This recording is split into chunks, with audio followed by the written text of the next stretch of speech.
Dakong bato nga natipag og midahili sa kalsada didto sa sitio Manguyas, Barangay Pulang Bato, Dakbayan sa Sugbo.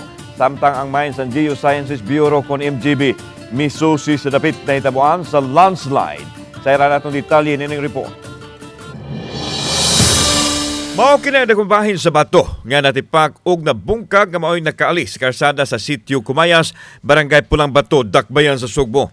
Nahitabo matod pa ang landslide pasado alas 5 ganiyang buntag, human masinati ang pag-uwan sugod niadto pang miaging maadlaw.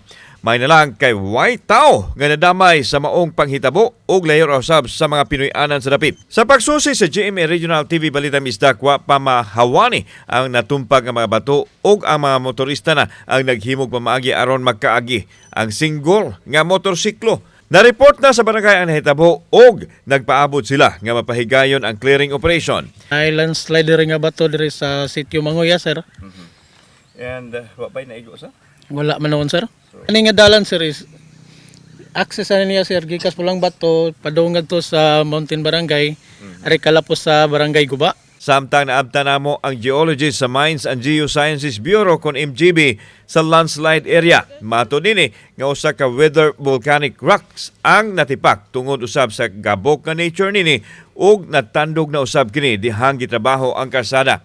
Limitado ang detalye nga gihantag si geologist sa ang pakisusi sang lit i-forward pa man niya ang initial findings ug rekomendasyon ngadto silang buhatan.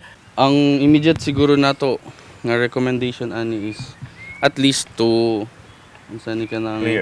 clear siguro ang isa ka lane kay this serves as access road man padung Barangay Guba. So in event of any emergency kailangan man jud nato access no para dili tama kuan. So Pahiman usab sa MGB sa mga tawo nga magmatngon kini labi na kay nagsugod ng tinguan nga mao'y maka-trigger sa paglihok sa yuta nga posibleng musangpot sa landslide.